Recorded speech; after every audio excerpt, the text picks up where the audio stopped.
ప్రస్తుతము ఈ NSF factory ఉద్యమం కూడా గతంలో రైతులు చేసారు, కార్మికులు చేసారు.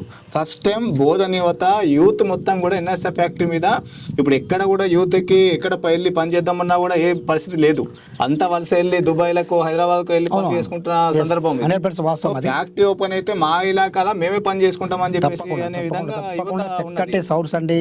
మనకు పెద్ద ఉపాధి, అది మనకు అందరికి ఉద్యోగాలు దొరుకుతాయి, అన్ని పని దొరుకుతుంది, అందరికి ఒక పెద్ద ఉపాధి అది. కాబట్టి సరే, ప్రభుత్వం వల్ల కాలే, కాంగ్రెస్ వల్ల కాలే, టీఆర్ఎస్ వల్ల కాలే, కవితక్కతోని కాలే, షకిల్తోని కాలే, కేసీఆర్తోని కాలే, కేటీఆర్తోని కాలే, సోషల్తోని ఎవరితోని కాదు, బోధనలో ఉన్న యువతతోనే ఆ పని జరుగుతుంది, వాళ్ళతోనే అవుతుంది.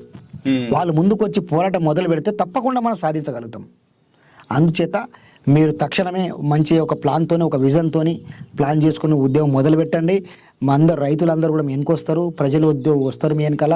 అది ప్రజా ఉద్యమం అవుతుంది, తప్పకుండా దానికి రిజల్ట్ ఉంటుంది, మనం సాధించగలుగుతాం. దానికి ఏదేమైనా ఎన్ఎస్ఎఫ్ ఫ్యాక్టరీ తెరవాలి, బోధన అభివృద్ధి నడవాలా, యువతకి అవకాశాలు రావాలనే ఒక మోటోతోనే 100% జరుగుతుంది. ఎందుకంటే కూడా ఖచ్చితంగా ఎలాంటి న్యాయపరమైన సలహాలు కానీ, అదే విధంగా ఏదైనా కేసులు ఏం జరిగినా కూడా తప్పకుండా మీకు మేము సహకారం అందిస్తాం, మీ వెనక ఉంటాం.